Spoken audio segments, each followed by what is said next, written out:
दोस्तों नमस्कार, स्वागत है आपका हमारे YouTube मंच पर। दोस्तों दो विचित्र नाम है, बोलने में भी कई बार दिक्कतें होती है। हम भारतीय जुबान के लोग थोड़ा सा अजीब तरह के प्रोनाउंसिएशन में, उच्चारण में कुछ दिक्कतें आती है। एक नाम है नासिर अली साबान अहली, ये संयुक्त अरब अमीरात के नागरिक हैं, और दूसरा नाम है एक ताइवानी नागरिक है, उनका नाम है चांग चुंग लिंग। और इन दो नामों ने जब से हिंडनबर्ग का खुलासा सामने आया तब से भारत में लोगों को हलकान कर रखा है कि आखिर ये दोनों हैं कौन, और इन दोनों का अडानी ग्रुप से, अडानी समूह से रिश्ता क्या है, और इन दोनों ने क्या वाकई इनसाइडर ट्रेडिंग की है भारत के शेयर बाजार में? क्या इन दोनों ने वाकई रुपए का हेर फेर करके हवाला माध्यम से कोई पैसा लगाया है भारत के शेयर बाजार में? और क्या वाकई इन दोनों ने सेबी के कानूनों का उल्लंघन किया है, जो security and exchange board of India है उसके कानूनों का उल्लंघन किया है? और सबसे बड़ा सवाल कि अडानी के साम्राज्य के साथ इनका रिश्ता क्या है, इसको लेकर इस देश में अमूमन हर आदमी जिसको थोड़ी बहुत भी आर्थिक समझ है वो हलकान है। बड़ी विचित्र परिस्थिति है। जेपीसी की मांग विपक्ष कर रहा है, जेपीसी का गठन किया नहीं जा रहा। जेपीसी की मांग के बाद, जेपीसी की मांग को लेकर के जितना बड़ा हंगामा होना चाहिए था वो सब कुछ हुआ, संसद के अंदर भी बाहर भी। अडानी समूह के ऊपर जिन लोगों ने आरोप लगाए संसद के अंदर, उनको किसी न किसी बहाने, किसी दूसरे मामले में ही सही, घेर कर उनको परेशान किया गया। संजय सिंह ने तो मोदी अडानी भाई भाई, देश बेचकर खाई मलाई जैसे नारे भी लगाए, वो भी सदस्यता से निलंबित है। और निलंबित होने के साथ साथ अब वो ईडी के रडार पर भी हैं, जेल भी जा चुके हैं, अभी वो जेल में ही हैं। डेरेक ओब्रायन की संसद सदस्यता निलंबित है। महुआ मोइत्रा लोकसभा की जानी मानी सांसद, सबसे बुलंद आवाज 17वीं लोकसभा में विपक्ष की उन्हें माना जाता है, वो महुआ मोइत्रा आज की तारीख में दूसरे मामलों को लेकर अब हीरानंदानी के साथ जोड़ करके उनको कहीं ना कहीं एक अलग डायरेक्शन में ले जाने की कोशिश है। उन्होंने भी अडानी समूह पर हमला बोला। और राहुल गांधी का कहना क्या? राहुल गांधी ने तो अडानी समूह पर लगातार जिस तरह से, चाहे वो बिजली का मामला हो, कोयले की खरीद का मामला हो, चाहे कुछ दूसरे मामले हो, कहीं ना कहीं अडानी समूह को जिस प्रकार से राहुल गांधी ने अपने निशाने पर लिया उससे इस देश में हर कोई परिचित है। उन्हें संसद की सदस्यता भी गंवानी पड़ी क्योंकि मोदी सरनेम का मामला उनके गले की फांस बन गया और बाद में सुप्रीम कोर्ट के हस्तक्षेप से उनकी संसद सदस्यता की पुनः बहाली हो पाई। सवाल यही है कि मौजूदा दौर में अडानी इतने ताकतवर कौन है, और ये चिंग चांग लिंग और नासिर अली साबान अहली, इन दोनों के साथ उनका रिश्ता क्या है, और क्या वाकई कोई रिश्ता है? इन तमाम मामलों के ऊपर आज सुबह कुछ न्यूज वेबसाइट्स पर अलग अलग तरह की खबरें देखने को मिली, कुछ बड़े खुलासे देखने को मिले।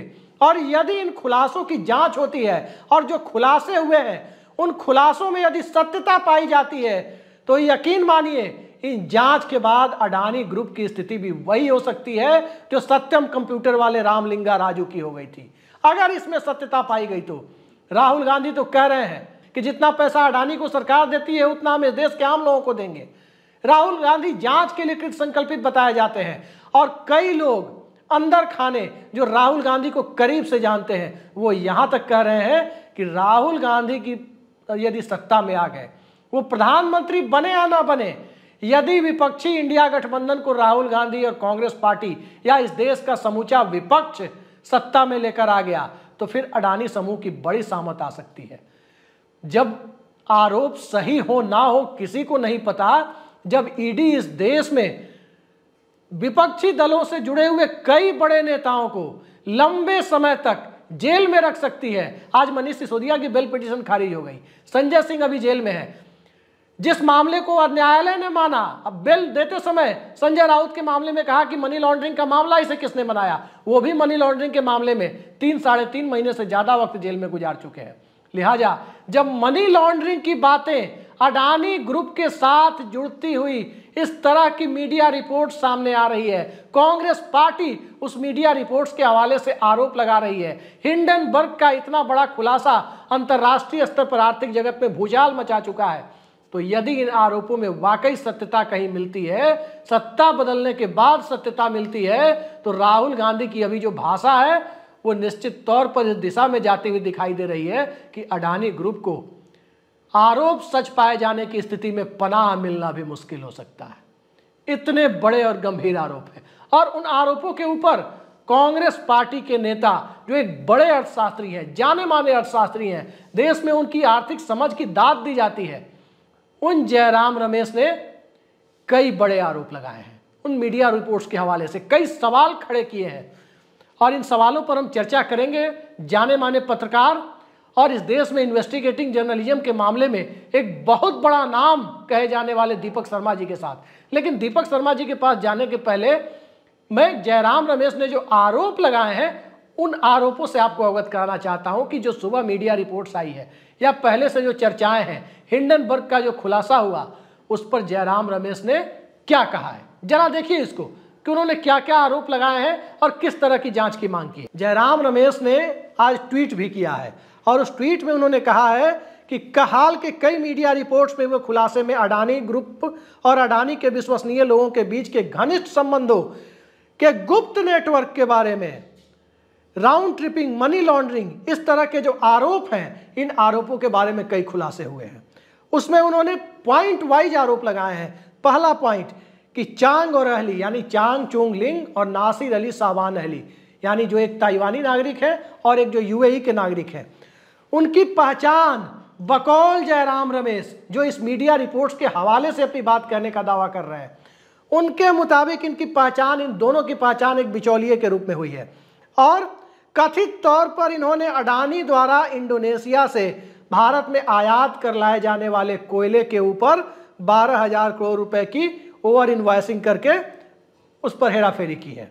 दूसरा आरोप इनका है और इसी आरोप की वजह से कहा जा रहा है कि जयराम रमेश भी कह रहे हैं, राहुल गांधी भी कह रहे हैं कि भारत में बिजली की कीमतों में वृद्धि हुई है, आम आदमी का बिजली बिल बढ़ा है। दूसरा आरोप कि चांग और अहली की जो ऑफशोर सेल कंपनियां हैं, उन ऑफशोर सेल कंपनियों के लाभ प्राप्त करने वाले मालिकों के रूप में भी इन दोनों को दिखाया गया है कि जो ऑफशोर सेल कंपनियां बताई जा रही हैं वो उसके लाभार्थियों में, उसके बेनिफिशियरीज में चांग और अहली की गिनती है और साथ साथ ये लोग सेबी के कानूनों का उल्लंघन कर रहे हैं। इसके आगे उन्होंने कहा है अगले आरोप में कि वित्तीय लेन देन के एक और मामले में गैर कानूनी कामों की काफी तेज बदबू आ रही है। ये हम नहीं कह रहे, ये जयराम रमेश कह रहे हैं। वो ये भी कह रहे हैं कि इस बात के सबूत हैं कि चांग अहली और उनके सहयोगी इंजीनियरिंग खरीद और निर्माण यानी इंजीनियरिंग प्रोक्योरमेंट एंड कंस्ट्रक्शन की जो ईपीसी जिसको शॉर्ट में कहते हैं, ईपीसी फर्मों को कंट्रोल कर रहे हैं, नियंत्रित कर रहे हैं, जिन्हें अडानी से बड़े पैमाने पर कंस्ट्रक्शन के ठेके मिले हैं, कॉन्ट्रैक्ट्स मिले हैं। और सबसे बड़ी बात जो इन मीडिया रिपोर्ट्स में आज सुबह से चर्चा में है और जो बात जयराम रमेश कह रहे हैं कि दुनिया की जानी मानी फर्म है डेलॉयट कंपनी, उसका पूरा नाम है डेलॉयट हॉस्किंस एंड सेल्स। तो डेलॉयट हॉस्किंस एंड सेल्स कोई भी व्यक्ति गूगल करके देख सकता है कि पूरी दुनिया में ऑडिटिंग के रूप में जो टॉप 3 कंपनियां हैं उनमें से एक कंपनी के तौर पर डेलॉयट हॉस्किंस एंड सेल्स की गिनती होती है। और वो कंपनी अडानी ग्रुप के, जो अडानी ग्रुप का दावा है कि हो कंपनी, हो फर्म जो एक ईपीसी फर्म है और पीएमसी, ये जो 2 फर्म है, इन दोनों फर्म के साथ अडानी ग्रुप का दावा है कि हमारा कोई रिश्ता नहीं है। उस अडानी ग्रुप के दावे को प्रमाणित करने से इस ऑडिटिंग कंपनियों ने अपनी असमर्थता जता दी है। उन्होंने साफ साफ अपना हाथ पीछे खींच लिया है कि ये कंपनी इनकी नहीं है, ये बात हम दावे के साथ कह पाने की स्थिति में नहीं है इन मीडिया रिपोर्ट्स की माने तो। ये कहते हुए डेलॉयट हॉस्किंस एंड सेल्स ने अपना नाम खींच लिया है। दुनिया की बड़ी बड़ी कॉर्पोरेट कंपनियां चाहती हैं कि Deloitte Haskins and Sells, Ernst and Young जैसी कंपनियां उनकी ऑडिटिंग करें और इस तरह की कंपनी यदि अडानी के दावों की पुष्टि से पीछे हट जाए तो आप सोच सकते हैं कि परिस्थितियां कितनी अजीब तरह की है। किस तरह से इस मामले को आखिर सुलझाया जाए। सरकार निष्पक्ष जांच की तरफ आगे बढ़ते क्यों नहीं दिखना चाहती। और सेबी में जो लोग काम करते हैं, उस सेबी में काम कर चुके लोग अडानी ग्रुप के साथ कैसे जुड़ जाते हैं, यह भी एक सवाल उठता है। वो अडानी ग्रुप के टेलीविजन चैनल एनडीटीवी में भी कैसे जुड़ जाते हैं, ये भी एक सवाल उठता है। और इन सब सवालों के बीच यदि जो बड़े दावे हैं, उन बड़े दावों में जो बातें जयराम रमेश ने लिखी, हम उस पर वापस लौटते हैं। उन्होंने साफ साफ कहा है कि पीएमसी और हो के साथ एपीएससीजेड यानी Adani ports special economic zone, इसका कोई रिश्ता नहीं है। इस दावे की पुष्टि से मना कर दिया जब, तो सीधे सीधे हो और ईपीसी फर्म के साथ अडानी ग्रुप के रिश्ते से जब मना कर दिया, उसके बाद एपीएससीजेड जो Adani ports and special economic zone है, उसके ऑडिटर के रूप में डेलॉयट ग्रुप ने अपना हाथ पीछे खींच लिया। वो पीछे हट गया, वो ऑडिटिंग से हट गया, ऑडिटिंग की जिम्मेदारी उसने छोड़ दी एपीएससीजेड की। अच्छा, हो और अडानी बार बार इनकार कर रहे हैं कि हमारे बीच किसी भी तरह से कोई संबंध नहीं है। इसी तरह का मामला पीएमसी के साथ है। लेकिन विनोद अडानी परिवार के सदस्य और चांग चुंग लिंग के बेटे चांग चेन टिंग, थोड़ा अजीब नाम है, चांग चेन टिंग और विनोद अडानी, ये दोनों, इनके बारे में दावा है मॉर्निंग कॉन्टेस्ट नाम के एक अखबार का, उनका दावा है कि दोनों के बीच संबंधों के मजबूत सबूत मिले हैं। सोशल मीडिया प्लेटफॉर्म से दूसरी बातें भी सामने आ रही है। लेकिन सवाल यह है कि जब इतनी बड़ी बड़ी बातें सामने आ रही है, इतने बड़े दावे किए जा रहे हैं, तो उन दावों के बीच जयराम रमेश जैसे अर्थशास्त्र की समझ रखने वाले व्यक्ति आरोप लगा रहे हैं। हिंडनबर्ग की रिपोर्ट के बाद देश और दुनिया में इसको लेकर बावेला मचा, तो सरकार जांच से क्यों घबरा रही है? और ये पूरा मामला किस दिशा में जा रहा है, और क्या वाकई ये मामला यदि निष्पक्ष जांच की तरफ बढ़े तो कौन सी दिशा में जा सकता है? राहुल गांधी सत्ता में आ गए, उनका इंडिया गठबंधन आ गया, तो फिर ये जांच और उसका स्वरूप और उसकी दिशा क्या हो सकती है, और इन आरोपों की गंभीरता को किस तरह से लिए जाने की जरूरत है, इन सब पर चर्चा हम करेंगे जाने माने इन्वेस्टिगेटिंग जर्नलिस्ट दीपक शर्मा जी से। दीपक शर्मा जी, बहुत स्वागत है आपका। क्या इस मामले को लेकर आप किस तरह की परिस्थितियों को बनते हुए देख रहे हैं? कांग्रेस पार्टी हमलावर है, प्रधानमंत्री के साथ अडानी के रिश्तों को लेकर सवाल है, और ये चांग चुंग लिंग और तमाम जो साबान अहली का मामला है, इस मामले में आज जो खुलासा होता हुआ दिखा है, यदि उसे हम खुलासा ही माने, आने वाले वक्त में आपको किस तरह का परिदृश्य उभरता हुआ दिखाई दे रहा है? देखिए अभिषेक जी, खुलासे तो हो रहे हैं लगातार। आप खुलासों की बात कर रहे हैं, आप चैंग की बात कर रहे हैं, या आप दुबई के जो एक दूसरे इन्वेस्टर हैं उसकी बात कर रहे हैं। आप उन सब मामलों की बात कर रहे हैं जो पिछले 7-8 महीने में, हिंडनबर्ग रिपोर्ट की बात, फिर जब फाइनेंशियल टाइम्स ने खुलासा किया, फिर उसके बाद इनके कोल स्कैम का खुलासा हुआ, फिर ये जो मॉर्निंग कंटेस्ट है, इस वेबसाइट ने, न्यूज वेबसाइट ने, इसने दो बड़ी खबरें करी हैं। खबरें लगातार आ रही हैं, खबरें लगातार ब्रेक हो रही हैं, दुनिया देख रही है। सवाल इस बात का है कि जो आरोप लग रहे हैं अडानी पर, पार्लियामेंट के भीतर, पार्लियामेंट के बाहर, अंतर्राष्ट्रीय मीडिया जगत के द्वारा, ये जितने भी आरोप हैं जो इशारा करते हैं कि कहीं ना कहीं मनी लॉन्ड्रिंग हुआ है, कहीं ना कहीं जो सेबी है उसके वायलेशंस हुए हैं, कहीं ना कहीं शेयरों में की जो खरीद फरोख्त है उसको ऊपर नीचे किया गया है, कहीं ना कहीं जो है वो शेल कंपनी से पैसा आया है। ये आरोप अपनी जगह पर सही है, लेकिन मेरा सवाल ये है कि आरोप जितने भी हों, गंभीर हों, उसके आरोपों के पीछे एक पुख्ता आधार हो।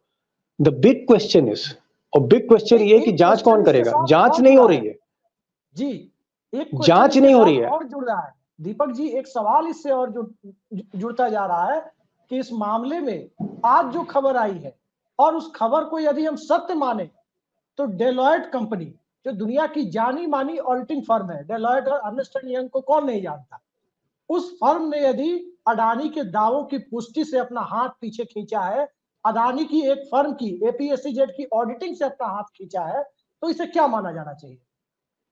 मैं वही आपको बता रहा हूं कि एक तरफ जो जांच एजेंसियां हैं, जांच करने में हाथ कांप रहे हैं, उनके गवाह है, गवाही देने में हाथ कांप रहे हैं, और जो ऑडिटर्स हैं, जो ऑडिट करते हैं, उनके भी हाथ कांप रहे हैं। यानी अडानी के खाते को कोई छूना नहीं चाहता है।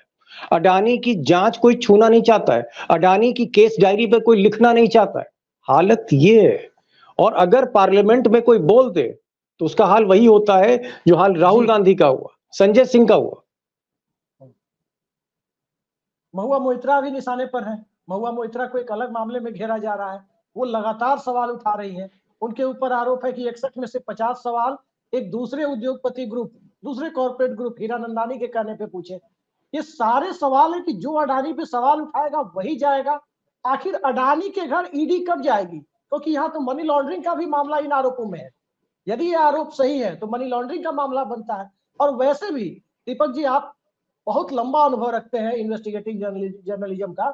ये बताइए हमारे दर्शकों को कि जब 95% मामले ईडी विपक्ष के खिलाफ दर्ज कर रही है, 0.4% कन्विक्शन रेट है, तो अडानी के खिलाफ भी इसी सिलसिले में वो जांच कर लेती तो क्या जाता था? क्यों नहीं हुई?